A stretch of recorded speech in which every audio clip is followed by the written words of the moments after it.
நாமத்தினாலே உங்கள் ஒவ்வொருவருக்கும் என் அன்பின் வாழ்த்துக்களை நான் தெரிவித்துக் கொள்கிறேன். ஹல்லேலூயா. இந்த அருமையான நாளிலே கூட 21ஆம் நாள் உபவாச நாளிலே இந்த நாள் கூட இத்தனை நாட்களும் உபவாசம் இருக்கவும் ஜெபிக்கவும் கர்த்தர் கொடுத்த கிருபைக்காக நாங்கள் நன்றி செலுத்துகிறோம். இந்த நாள் இது கடைசி நாள் 21ஆவது நாளாய் காணப்படுகிறது. இந்த நாளை தேவன் நமக்கு ஆசீர்வதித்து கொடுப்பாராக.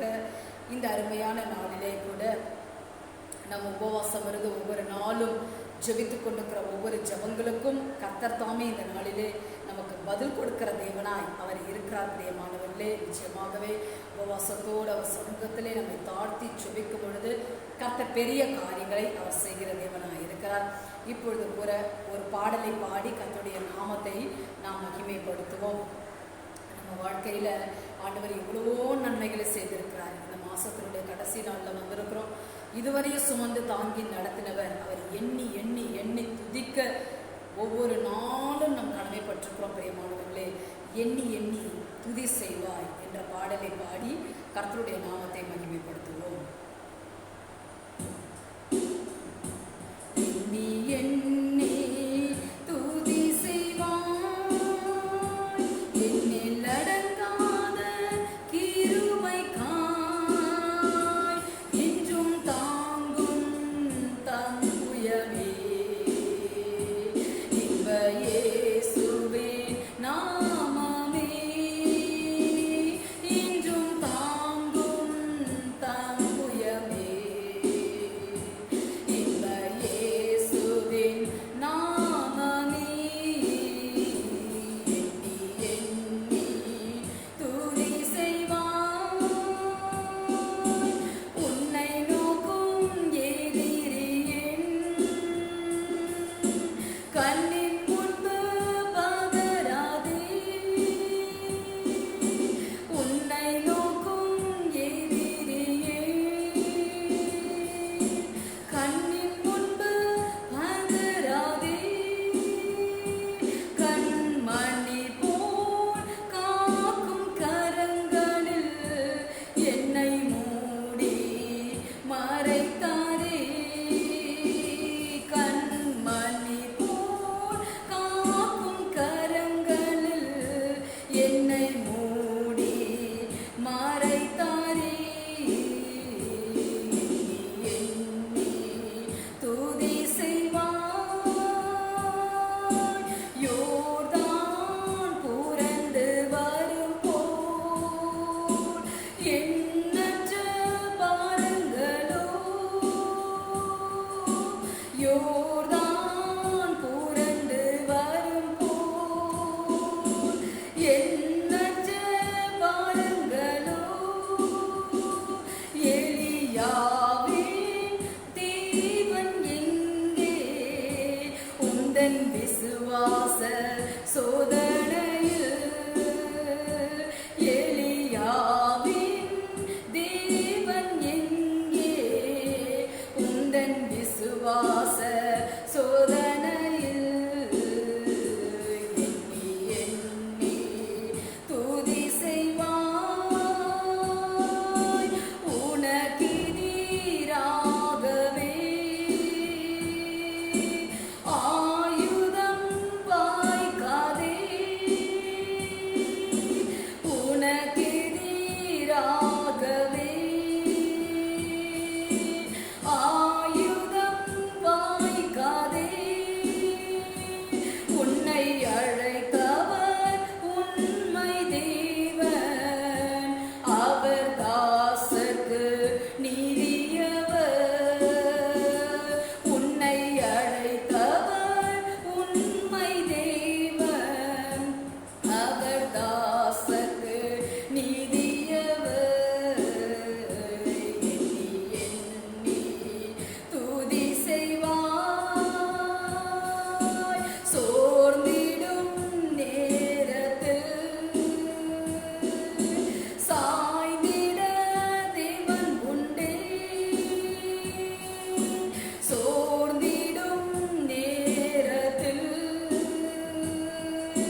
நீ செய்த நன்மைகள் அநேகம் ராஜா. நாங்கள் எண்ணி எண்ணி எண்ணி துதிக்கிறோம் ஆண்டவரே, நாங்கள் ஸ்தோத்திரிக்கிறோம் ஆண்டவரே. இதுவரையும் நீ செய்த எல்லா நன்மைகளுக்காக நன்றி. இனிமேல் செய்ய போகிற காரியங்களுக்காகவும் நன்றி செலுத்துகிறோம் ஆண்டவரே. ஒவ்வொரு நாளும் கர்த்தாவே நாங்கள் நன்றி மறந்தவர்களாய் காணப்படாமல் நன்றியோடு ஸ்தோத்திரித்து துதிக்க கர்த்தர் கிருபை செய்வீராக. நீரை தொடர்ந்து பொறுப்பெடுத்து நடத்தும் ஆசீர்வதியும் காத்துக்கொள்ளும். இயேசுவின் மூலம் வேண்டுகிறோம் பிதாவே, ஆமென். இந்த நாளிலே கூட இந்த உபவாச நாட்களை தேவன் நமக்கு நியமித்து கொடுத்திருக்கிறார். அவருடைய சமூகத்தில் ஜெபிக்கவும் கர்த்தர் நமக்கு கிருபை செய்திருக்கிறார். இந்த 21 நாட்களும் தேவகரம் நம்மோடு கூட இருந்திருக்கிறது பிரியமானவர்களே. அதற்காக நாம் மிகவும் ஸ்தோத்தரிக்க வேண்டும். ஹல்லேலூயா. இந்த அருமையான நாளிலே கூட இந்த 21ஆம் நாள் உபவாச நாளிலே எதை குறித்து தியானிக்க வேண்டும் என்று சொல்லி இருக்கும் பொழுது ஒரு சில காரியங்களை எரேமியாவின் புஸ்தகத்திலிருந்து தேவன் என்னோடு கூட இடைப்பட்டார். அதை குறித்து தான் நாம் தியானிக்க போகிறோம்.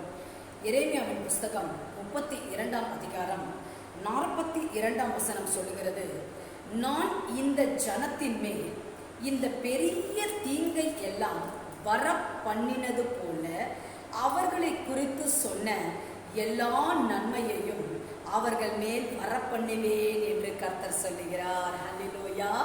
இந்த நாளிலே கூட தேவன் நமக்கு கொடுக்கிற வாக்குத்தத்தம், இந்த 21 நாட்களும் அவருடைய சமூகத்திலே ஜெபிக்கவும் அவருடைய வார்த்தைகளை கேட்டிருக்கிறோம். இந்த நாளிலே கூட தேவன் நம்ம கூட இன்றைக்கு நமக்கு கொடுக்கிற வார்த்தை, அவருடைய தீர்க்கதரிசனமான வார்த்தை, அவருடைய வாக்குத்தத்தம் என்னவென்றால், நான் இந்த ஜனத்தின் மேல் இந்த பெரிய தீங்கை எல்லாம் வர பண்ணினது போல அவர்களை குறித்து சொன்ன எல்லா நன்மையையும் அவர்கள் மேல் வர பண்ணுவேன். ஹல்லேலூயா. இந்த நாளிலே கூட எந்தெந்த காரியத்திலே தேவன் இது தீங்கு, இந்த காரியத்தை எங்கள் குடும்பத்திலே இது அனுமதித்து விட்டாரே, இந்த கொரோனா தொற்று எனக்கு வராது நினைத்தேன், எனக்கு வந்துருச்சு அப்படின்னு சொல்லி நீங்கள் காணப்படலாம். ஆனால் இப்படிப்பட்ட பெருந்தொற்று வந்தாலும் ஆண்டவர் உங்களுக்கு கொடுத்த சுகத்திற்காக என் அன்பு சகோதரனே சகோதரியே, தேவனை நீங்கள் ஸ்தோத்திரியுங்கள். ஏனென்றால் தீமையை இன்றைக்கு நன்மையாய் வெல்லு என்று சொல்லி வேதம் சொல்லுகிறது. இந்த நாளிலே கூட உங்கள் மேல் தீங்கை வர பண்ணினேன், ஆனால் அந்த தீங்கை வர பண்ணின தேவன் சொல்லுகிறார், பெரிய தீங்கை நான் வர பண்ணினது போல அவர்களை குறித்து சொல்ல எல்லா நன்மைகளையும் அவர்கள் மேல் வர பண்ணுவேன். ஹல்லேலூயா. எந்த தீமையை அனுமதித்தாரோ, எந்த தீமை காணப்பட்டதோ, என்னென்ன தீமைகள் உங்கள் குடும்பத்திலே காணப்பட்டதோ, இன்றைக்கு விசுவாசியுங்கள், அந்த தீமையை கர்த்தர் நன்மையாய் மாற்றப் போகிறார், நன்மையை வர பண்ண போகிறார். என் குடும்பத்திற்கு தீங்கு வந்து விட்டது, இந்த காரியம் தீங்காய் நடக்கிறது, நான் நினைக்காத காரியங்கள் இது தீங்காய் காணப்படுகிறது, அப்படி எந்தெந்த காரியத்தெல்லாம் சொல்லி கொண்டிருக்கிறீங்களோ இன்றைக்கு விசுவாசியுங்கள், தீங்கை வர பண்ணின காரியங்களிலே எதெல்லாம் ஆண்டவர் சொன்னாரோ அது அப்படியே கர்த்தர் உங்களுக்கு நன்மையாய் வர பண்ணுவாராக, நன்மையாய் வர பண்ணுவாராக. இன்றைக்கு இந்த வார்த்தையை அப்படியே விசுவாசியுங்கள். கர்த்தர் நிச்சயமாகவே அவருடைய வார்த்தைகளை அவர் நிறைவேற்றுகிற தேவனாய் இருக்கிறார். பிரியமானவர்களே, இந்த இடத்திலே 41ஆம் வசனம் சொல்லுகிறது, அவர்களுக்கு நன்மை செய்யும்படி அவர்கள் மேல் சந்தோஷமாய் இருந்து என் முழு இருதயத்தோடும் என் முழு ஆத்துமாவோடும் அவர்களை இந்த தேசத்திலே நிச்சயமாய் நாட்டுவேன். இதை குறித்து நான் தியானித்துக் கொண்டிருந்த பொழுது, ஆண்டவரே, ஒரு வீடு காணப்படலாம், ஒரு வேலை காணப்படலாம், ஒரு இடத்திலே என்னால் வேலை செய்ய முடியல, ஒரு இடத்துல தங்கி என்னால் தரிக்க முடியல, என்னால் இருக்க முடியல, ஒரு இடத்தை என்னால் சுதந்திரிக்க முடியல. அப்படிப்பட்ட நிலையிலே இருக்கிறவர்களுக்காக இத்தனை நாட்களும் நீங்கள் தேசத்திற்காக ஜெபிக்கிறவர்களா இருக்கிறீங்களா? இன்றைக்கு நமக்கு தேவன் கொடுக்கிற வார்த்தை என்னவென்றால், இந்த தேசத்திலே நிச்சயமாய் உன்னை நாட்டுவேன், இந்த தேசத்திலே நிச்சயமாய் நாட்டுவேன், நிச்சயமாய் நாட்டுவேன். ஒரு காரியத்துல இது செய்யறங்க அப்படின்னு ஒருத்தவங்களுக்கு நம்ம வாக்கு கொடுக்கிறோம், செய்யறேன் சொல்றதுக்கும் நிச்சயமா செய்யறேன்னு சொல்லுகிறதுக்கும் வித்தியாசம் உண்டு. செய்யறேன்னா ஏதோ செய்யறேன் அப்படின்னு, நிச்சயமா செய்வேன், இவங்க நிச்சயமா செய்வார்கள் என்ற அர்த்தம். அதபடிதான் ஆண்டவர் சொல்றார், இன்றைக்கு இந்த தேசத்திலே நிச்சயமாய் நாட்டுவேன். எந்தெந்த காரியங்களை நாட்டப்பட வேண்டும், எந்தெந்த காரியங்களை நான் அலைஞ்சு தெரிந்து கொண்டிருக்கிறேன், இந்த அலைந்து தெரிந்து கொண்டிருக்கிற காரியம் வேண்டாம், ஒரு இடத்திலே ஒரு தேசத்திலே ஒரு இடத்திலே எனக்கு நாட்டப்படட்டும் என்று கேட்டுக்கொண்டிருக்கிற சகோதரனே சகோதரியே, இன்றைக்கு நிச்சயமாகவே இந்த எரேமியா 32:41 42 வசனம் எழுதியிருக்கிறபடி இந்த நாளிலே கூட இந்த தேசத்திலே நிச்சயமாய் நாட்டுவேன் என்று தேவன் சொல்லுகிறார். எந்தெந்த காரியத்திலே நீங்கள் நாட்டப்பட வேண்டும் என்று கேட்டுக்கொண்டிருக்கிறீர்களோ, எந்தெந்த காரியத்திலே எனக்கு ஒரு அற்புதம் நடக்க வேண்டும் என்று கேட்டுக்கொண்டிருக்கிறீர்களோ, இன்றைக்கு விசுவாசியுங்கள். தேசத்திற்காக ஜெபிக்கிற பிள்ளைகளை ஒரு நாளும் தேவன் கைவிட மாட்டார். தேசத்திற்காக நம்ம ஜெபிக்கிறோமா? இன்றைக்கும் ஒரு தீங்கு, ஒரு செய்தியை நாம் பார்க்கிறோம். அந்த செய்தியை பார்த்த உடனே எதற்கு நம்ம பார்க்கிறோம்? அந்த காரியங்களுக்காக ஜெபிக்கிறோம். அந்த காரியங்களுக்காக, அந்த தேசத்தில் அந்த ஜனங்களுக்காக, அந்த தீமைக்காக, அந்த அழிவுகளுக்காக, அந்த தேசத்தில் ஏற்பட்ட இப்படிப்பட்ட ஆபத்துகளுக்காக, விபத்துகளுக்காக, அந்த ஜனங்களுக்காக நம்ம ஜெபிக்கிறோமா? இன்றைக்கும் கூட உபவாச நாட்களிலே அவருடைய சமூகத்தில் போராடி எல்லா காரியங்களிலும் தேசத்திற்காக மாத்திரமே நாம் ஜெபித்திருக்கிறோம். பிரியமானவர்களே, நிச்சயமாகவே தேசத்திற்காய் நாம் ஜெபிக்கிறவர்களாய் இருக்கிறபடியால் ஒரு நாளும் தேவன் நமக்கு தீங்கை வர பண்ண விட மாட்டார்.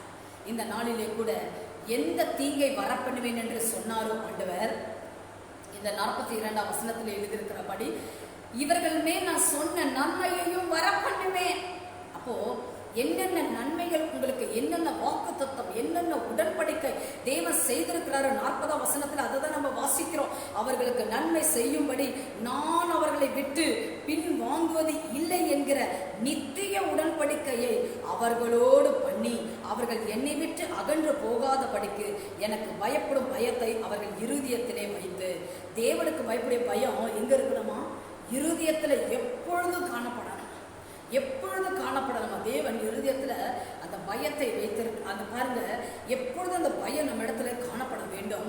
நன்மை செய்யும்படி அவர்களுக்கு சந்தோஷமாய் முழு இருதயத்தோடும் முழு ஆத்மாவோடும் அவர்களை இந்த தேசத்திலே நாட்டுவேன், இந்த தேசத்திலே நாட்டுவேன். எந்த தேசத்துல நீங்கள் காணப்படுகிறீர்களோ, எந்த இடத்திலே காணப்படுகிறீர்களோ, ஒரே இடத்திலே நாட்டப்பட்டவர்களாய் உங்களை கர்த்தர் இந்த நாளிலே நாட்டுவாராக.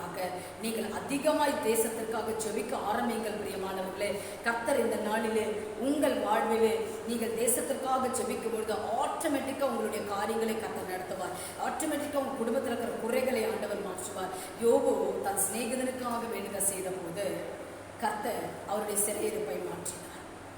ஆம் பிரியமானவர்களே, யோபு தன் சிநேகிதனுக்காக வேண்டுக செய்தார். எப்போ தெரியுமோ? யோபு நல்ல செல்வாக்கோட, பிள்ளைகள் ஆஸ்தி அந்தஸ்தோட இருக்கும்போதல்ல, எல்லாம் இழந்த சூழ்நிலையிலே, சரீரம் முழுவதும் பருக்கையினால் நிறைந்த நிலையிலே, பிள்ளைகள் எல்லாம் இழந்த நிலையிலே, தூஷணம், தேவனை தூஷித்து ஜீவனை விடு அப்படின்னு மனைவி சொல்றாங்க. அந்த நிலையிலும் யோபு தன் சிநேகிதருக்காக வேண்டுதல் செய்தார். ஒவ்வொரு நாளும் மற்றவர்களுக்காக ஜெபிக்கிறோம், மற்றவர்களுக்காக வேண்டுதல் செய்கிறவர்களாய் நாம் காணப்படும் பொழுது இந்த நாளிலே தேவன் நம் சிறையிருப்பை மாற்றுகிற தேவனாக இருக்கிறார். நம்ம வாழ்க்கையில் இருக்கிற குறைகளை கர்த்தர் மாற்றுகிற தேவனாக இருக்கிறார். நம் ஜபங்களுக்கு தேவன் பதில் கொடுக்கிற தேவனாக இருக்கிறார். இந்த வார்த்தை கேட்கிற நண்பு சகோதரனே சகோதரியே, ஒரே இடத்திலே, தேசத்திலே, ஒரே இடத்திலே நீங்கள் நாட்டப்பட்டவர்களாய் காணப்படுவீர்கள், நீங்கள் நாட்டப்படுவீர்கள் என்று தேவன் சொல்லுகிறார். எந்த தீங்கையெல்லாம் மறு பண்ணுவேன் என்று சொன்னேனோ அதே போலவே அவர்களுக்கு சொன்ன நன்மையையும் வர பண்ணுவேன் என்று தேவன் சொல்லுகிறார். விசுவாசிக்கிறீங்களா? இந்த நாளிலே கூட நிச்சயமாகவே என்னென்ன காரியத்தில் கர்த்தர் நன்மைகளை, இந்த காரியத்தை உனக்கு செய்வேன், இந்த காரியத்தை உனக்கு வழிவாசலை திறந்து கொடுப்பேன் என்று எதெல்லாம் சொல்லியிருக்கிறாரோ நிச்சயம் உங்கள் வாழ்க்கையில கர்த்தர் நிறைவேற்றுகிற தேவனாக இருக்கிறார். இது எரேமியா தீர்க்கதரிசியை குறித்து நம்ம பார்க்கும் பொழுது ஒரு காரியத்தை பார்த்து அதை நாம் தியானிக்க போகிறோம். எரேமியா 18:1 11 வசனம் வரை நீங்கள் வாசித்து பாருங்கள்.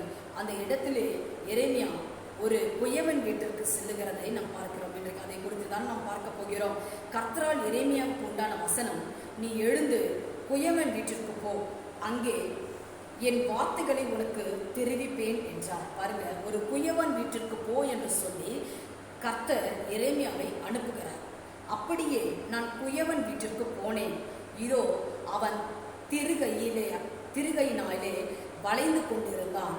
குயவன் வளைந்து கொண்டிருந்த மண்பாண்டம் அவன் கையிலே கெட்டு போயிடுச்சு. அப்பொழுது அதை திருத்தமாய் செய்யும்படி தன் பார்வைக்கு சரியாய் கண்டபடி குயவன் அதை திரும்ப வேறு பாண்டமாக வளைத்தான். பாருங்க, ஒரு குயவன் வீட்டிற்கு அனுப்பி குயவன் வீட்டிலே அவன் என்ன செய்வான்?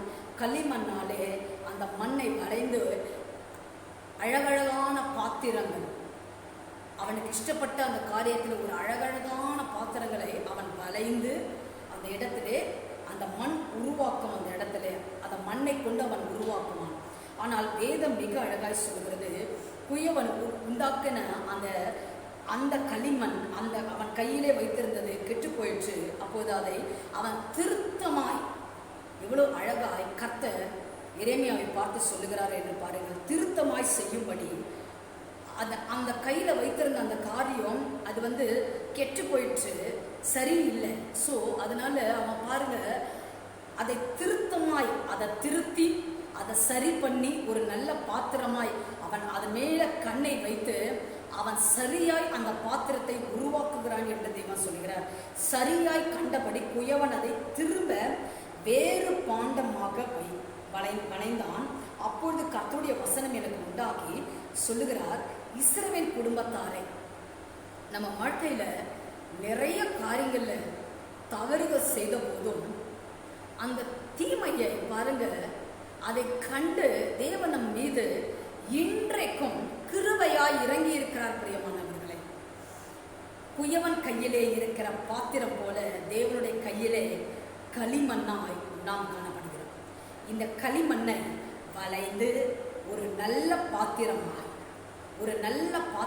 ஒரு அழகான பாத்திரமாய் ஆண்டவர் உருவாக்க விரும்புகிறார். இந்த வார்த்தையை கேட்கிற நண்பு சகோதரி சகோதரி, இன்றைக்கும் நான் எதற்குமே பிரயோஜனை இல்லை, என் குடும்பத்துக்கு எதுக்குமே நான் பிரயோஜனம் இல்லைன்னு சொல்லி நீங்கள் காணப்படலாம். ஆனால் நீங்கள் களிமண்ணா இருக்கலாம், களிமண்ணா ஒன்றுக்குமே பிரயோஜனம் இல்லைன்னு சொல்லலாம்.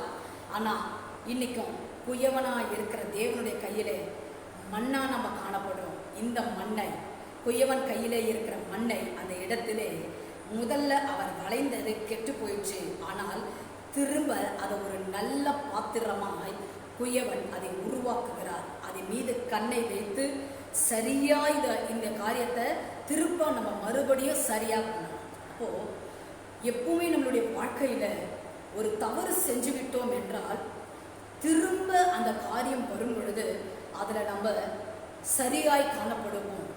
நம்ம பாருங்க, அதே மாதிரி தான் ஒரு காரியத்தில் நம்ம ஒரு தவறுகளை செய்யும் பொழுது திரும்ப அந்த காரியங்களிலே தவறுகள் விடாதபடிக்கு நம்ம எப்படி தெரியுமா இருப்போம்? வாழ்க்கையில எச்சரிப்பா காணப்படும். அந்த காரியத்துல கண் வைத்து, இந்த காரியத்துல முதல் தடவை இப்படி ஆயிடுச்சு, இந்த காரியத்துல இப்படி நம்ம இதுல திரும்பி நம்ம விழக்கூடாது, இந்த காரியத்துல திரும்ப அதை தவறு செய்யக்கூடாது என்று சொல்லி எச்சரிப்பா காணப்படும். அதே போலதான் குயவன் கையிலே களிமண், அந்த களிமண்ணை அவன் வளையும் பொழுது, வளைந்து அந்த காரியம் செயல்படும் பொழுது அது கெட்டு போயிடுச்சு. ஆனால் திரும்ப அதன் மீது கண் வைத்து ஒரு நல்ல பாத்திரமாய் அதை வணங்கி அவன் உருவாக்குகிறான். இன்றைக்கும் கூட அநேக காரியங்களிலே அநேக நபர்கள், அநேக பிள்ளைகள் தீங்கை காண செய்து அவர்களை தீங்களை போய் விழுந்து பாவ இச்சைகளிலே, பாவ உலக மாயைகளிலே விழுந்து விட்டார்கள். ஆனால் இன்றைக்கும் அப்படிப்பட்ட பிள்ளைகளை தேவன் திரும்ப தூக்கி எடுக்க விரும்புகிறார். பிரியமானவர்களே, குயவன் கையிலே களிமண்ணாய் நாம் காணப்படுகிறோம். ஆம், குயவன் கையிலே களிமண்ணாய் நாம் காணப்படுகிறோம். இந்த குயவன் திரும்ப ஆண்டவர் சொல்றார், இஸ்ரவேல் குடும்பத்தாரே, இந்த குயவன் செய்தது போல நான் உங்களுக்கு செய்யக்கூடாதோ என்று கர்த்தர் சொல்லுகிறார். இதோ இஸ்ரவேல் வீட்டாரே, களிமண் குயவன் கையில் இருக்கிறது போல நீங்கள் என் கையில் இருக்கிறீர்கள். அல்லேலூயா. எரேமியாவை பார்த்து கர்த்தர் சொல்லுகிறார், குயவன் கையிலே களிமண் இருக்கிறது போல நீங்கள் என் கையிலே இருக்கிறீர்கள். நாம ஒவ்வொருவரும் தேவனுடைய கையிலே இருக்கிறோம், அந்த களிமண்ணா இருக்கிறோம். ஆனா குயவன் அதை வளைந்து நல்ல ஒரு பாத்திரமாய் நம்மை உருவாக்க கர்த்தர் விரும்புகிறார். அநேகரை ஆண்டவர் உருவாக்கிட்டு இருக்கிறாரு. ஆனா உருவாக்கும் பொழுது சில சேதங்கள், சில வலிகள், சில அடிகள் நம்ம வாழ்க்கையில் வருதா? இன்றைக்கும் கூட குயவன் கையிலே களிமண் இருக்கிறது போல என் தேவன் கையிலே நான் இருக்கிறேன் என்று விசுவாசியுங்கள். என் தேவன் கையிலே களிமண்ணாய் இருக்கிறேன், குயவனாய் இருக்கிற என் தேவன் என்னை வளைந்து நல்ல ஒரு பாத்திரமாய் என்னை உருவாக்கி கொண்டிருக்கிறார் என்று விசுவாசியுங்கள். பிடுங்குவேன், பாருங்க 17ஆம் வசனம் சொல்லுகிறார் தேவன், பிடுங்குவேன், இடிப்பேன், அழிப்பேன் என்று நான் ஒரு ஜாதிக்கு விரோதமாகவும் ஒரு ராஜ்யத்திற்கு விரோதமாகவும் சொன்ன மாத்திரத்தில் நான் விரோதமாய் பேசின அந்த ஜாதியார் தங்கள் தீங்கை விட்டு திரும்பினால் நான் இடிப்பேன், பிடுங்கி போடுவேன். அப்படி ஆண்டவர் அந்த வார்த்தையை சொன்னார்னா, ஆனால் அவங்க அந்த தீங்கை விட்டு அவங்க திரும்பினாங்கன்னா நானும் அவர்களுக்கு செய்ய நினைத்த தீங்கை செய்யாதபடிக்கு மனம் மாறுவேன். விசுவாசிக்கிறீங்களா? ஹல்லேலூயா. இந்த நாளிலே கூட எரேமியா 42:32 நம்ம வாசித்ததுபடி, தீமையை செய்வேன் என்று சொன்னேன், ஆனால் தீமையை சொன்னேன், ஆனால் அதே போலவே நன்மையை சொன்ன காரியத்தையும் இவர்கள் மேல் வரப்பண்ணுவேன் என்று சொன்னான். அதே போலவே இன்றைக்கும் கூட நம்ம வாழ்க்கையில என்னென்ன காரியத்திலே தீங்கு நடக்கும், இந்த காரியங்களை பிடுங்கி போடுவேன், இடித்து போடுவேன், என்னென்ன காரியங்கள் தேவன் சொன்னாரோ, ஆனால் நீங்கள் அந்த தீங்கிலிருந்து மனம் திரும்பும் பொழுது, அந்த தீங்கை விட்டு நீங்கள் மனம் திரும்பும் பொழுது, அந்த தீங்கை விட்டு திரும்பினால் அந்த தீங்கை நான் செய்யாத படிக்கு மனம் மாறுவேன் என்று தேவன் சொல்லுகிறார். அப்போ ஏற்கனவே உபவாச நாள் நம்ம ஒரு நாள் தியானித்தோம். நினைவே பட்டணம் கவிழ்க்கப்பட்டு போக போகுது. அந்த தேசத்திற்கு ஒரு தீங்கு, ஆனால் அவர்கள் இருந்த உபவாசம் அந்த தீங்கை செய்யாதபடி தேவன் மனஸ்தாபப்பட்டார் என்று நம்ம தியானித்தோம்ல. இன்றைக்கும் கூட ஒரு தீங்கு, அதிலிருந்து நம் மனம் திரும்பும் பொழுது நிச்சயமாகவே அந்த தீங்கை செய்யாதபடி கர்த்தர் பாதுகாக்கிற தேவனாய் இருக்கிறார். இந்த வார்த்தையை கேட்கிறேன் என் அன்பு சகோதரனை, சகோதரியே, இன்றைக்கும் உங்கள் வாழ்விலே அவர்கள் என் சத்தத்தை கேளாமல் என் பார்வைக்கு பொல்லாப்பானதை செய்வார்கள், ஆனால் நானும் அவர்களுக்கு அருள் செய்வேன். என்ன சொன்ன நன்மையை, நான் சொன்ன நன்மையை செய்யாதபடி மனம் மாறுவேன். அப்போ கர்த்தருடைய கையிலே இருக்கிறது. தீமை நடக்க வேண்டுமா, நன்மை செய்ய வேண்டுமா? அந்த தீமை எனக்கு வரக்கூடாது. கர்த்தர் இந்த காரியத்தில் இந்த தீமை நடக்கும் சொல்லியிருக்கிறாரு. அந்த தீமை நடக்கக்கூடாது, பிடுங்குவேன், இடிப்பேன் என்று சொல்லியிருக்கிறார். அந்த தீமை நடக்கக்கூடாதுன்னு விரும்பினால், நாம் மனம் திரும்பும் பொழுது, நம் பொல்லாத வழிகளை விட்டு மனம் திரும்பினால் தேவன் மனம் மாறுவார். இல்லை நான் திரும்பவே மாட்டேன், கர்த்தர் வாட்டுக்கு சொல்லிட்டே இருக்கணும்னு இருந்தோன்னா நிச்சயமாகவே அந்த தீங்கை நான் வர பண்ணுவேன்னு சொல்றார் ஆண்டவர். நான் மனம் மாற மாட்டேன் என்று தேவன் சொல்லுகிறார். அப்போ இப்பொழுதும் நீங்கள் யூதா மனுஷரையும் எருசலேமின் குடிகளையும் நோக்கி, இதோ நான் உங்களுக்கு விரோதமாக ஒரு தீங்கை உருப்படுத்தி உங்களுக்கு விரோதமாக ஒரு காரியத்தை யோசிக்கிறேன். ஆகையால் உங்களில் ஒவ்வொருவரும் தன் தன் பொல்லாத வழிகளை விட்டு திரும்பி உங்கள் வழியையும் உங்கள் கிரியைகளையும் சீர்படுத்துங்கள் என்று கர்த்தர் உரைக்கிறார். ஹல்லேலூயா. உங்கள் தீங்கை விட்டு நீங்கள் மனம் திரும்பி உங்கள் வழியையும் உங்களை சீர்படுத்துங்கள் என்று தேவன் சொல்லுகிறார். உங்க வழி, நீங்க என்ன வழியில நடந்துட்டு இருக்கீங்களோ அந்த வழியை கொஞ்சம் சீர்படுத்துங்க. கொஞ்சம் உங்க பொல்லாத வழிகளை விட்டு மனம் திரும்புங்க. இந்த தீங்கு, ஒரு தீங்கு வரப்போகுது ஆண்டவர் சொன்னார் என்றால், ஆண்டவரே இந்த தீங்கு நடக்காதபடிக்கு ஆண்டவரே நீர் இறங்கும் என்று ஜெபிக்க ஆரம்பிங்க. அப்படி அவங்க நினைவே பட்டணத்தார் ஜெபிக்க ஆரம்பித்ததுனாலதான் அன்றைக்கு அந்த நாளிலே அந்த பட்டணம் காக்கப்பட்டது, அந்த நகரம் காக்கப்பட்டது. ஆம் பிரியமானவர்களே, 2 நாளாகமம் 7:14 வாசிக்கிறபடி, என் நாமம் தரிக்கப்பட்ட ஜனங்கள் தங்கள் தாழ்த்தி தங்கள் பொல்லாத வழிகளை விட்டு மனம் திரும்பி பரலோகத்தில் இருக்கிற நான் கேட்டு அவர்கள் பாவத்தை மன்னித்து அவர்கள் தேசத்திற்கு சேமத்தை கட்டளிடுவேன் சொல்கிறார். இன்றைக்கு நம்ம தேசத்துல சேமம் கடந்து வர வேண்டும் என்றால் இந்த தீங்கிலிருந்து மனம் திரும்ப, இந்த ஜனங்கள் திரும்புவதற்காக ஜெபிக்க, நம் பொல்லாத வழிகளை விட்டு திரும்ப கர்த்தர் கிருபை செய்வாராக. அவருடைய நாமம் தரிக்கப்பட்ட ஜனங்களாய் நாம் காணப்படுகிறோம். இன்றைக்கும் கூட நம்மை தாழ்த்தி, ஜபத்துல நம்மளை தாழ்த்தி, உபவாச நாள் நம்ம தியானித்தோல்ல, தாழ்த்தும் பொழுது தேவன் நம்மளை உயர்த்துகிற தேவனாக இருக்கிறார். நம்மளை உயர்த்தும் பொழுது ஆண்டவர் நம்மளை தாழ்த்துகிற தேவனாக இருக்கிறார். எப்படி ஜெபிக்க வேண்டும் ஆண்டவர் அநேக காரியங்கள் உபவாசங்கள் நம்மளோடு பேசியிருக்கிறார். இந்த நாளிலே கூட அவருடைய நாமம் தரிக்கப்பட்ட ஜனங்களை நாமே தாழ்த்தி ஜெபம் பண்ணும் பொழுது, நம்ம பொல்லாத வழிகளை விட்டு மனம் திரும்பும் பொழுது, பரலோகத்தில் இருக்கிற தேவன் பார்த்து நம்ம பாவங்களை மன்னித்தார்னா, நம்ம பாவங்கள் மன்னிக்கப்பட்டதுன்னா தேசத்திற்கு சேமம் கடந்து வரும். ஒவ்வொரு நாளும் நம்மை தாழ்த்தி ஜெபிப்போம். ஒவ்வொரு நாளும் உபவாசம் இருந்து ஜெபம் பண்ணுவோம். ஒவ்வொரு நாளும் மற்றவர்களுக்காக ஜெபிக்கிற பாரம் நமக்குள்ளாய் கடந்து வரட்டும். ஒவ்வொரு நாளும் 1 மணி நேரமாவது ஜெபிக்கிற இருதயத்தில் பாரம் கடந்து வரட்டும். ஒவ்வொரு நாளும் நம்மளுடைய தீங்கை விட்டு பொல்லாங்கை விட்டு மனம் திரும்பவும் அதை அறிக்கை செய்து ஜெபிக்கவும் கர்த்தர் நமக்கு கிருபை செய்வாராக. அப்படி நாம் செய்யும் பொழுது, நம்ம தீங்கை விட்டு மனம் திரும்பும் பொழுது, நம்மளை திருத்தி கொள்ளும் பொழுது நிச்சயமாகவே நன்மையை கர்த்தர் வரப்பண்ணுவார். இந்த தீங்கை வரப்பண்ணுவேன் என்று சொன்ன தேவன் இன்றைக்கு தேவன் சொல்லுகிறார், நன்மையை நான் வரப்பண்ணுவேன், இந்த தேசத்திலே நிச்சயமாய் உன்னை நாட்டுவேன்.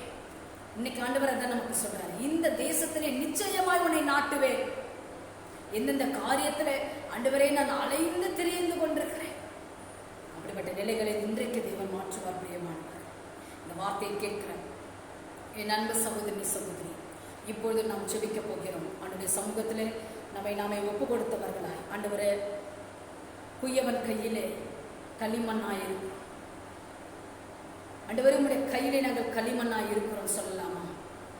ஆண்டவரே உமக்கு ஸ்தோத்திரம் ராஜ். குயவன் கையிலே களிமண்ணை போல உம்முடைய கையிலே நாங்கள் இருக்கிறோம். ஆண்டவரே எங்களை வளைந்து நீங்கள் உருவாக்கி கொண்டிருக்கிறபடியா நன்றி. ஒரு மண்ணை ஆண்டவரே வளைந்து அதை உருவாக்கும் பொழுது அதில் நிறைய சேதங்கள் காணப்படலாம், அடிகள் காணப்படலாம், வலிகள் காணப்படலாம். இன்னைக்கு எங்களுடைய வாழ்க்கையில குயவனே உங்களுடைய ஆண்டவரே கையிலே களிமண்ணாய் நாங்கள் இருக்கிறோம். எங்களை வளைந்து உருவாக்கும், எங்களை வளைந்து உருவாக்கும் நல்ல ஒரு பாத்திரமாய் எங்களை உருவாக்கப்படுறவைக்காக நன்றி.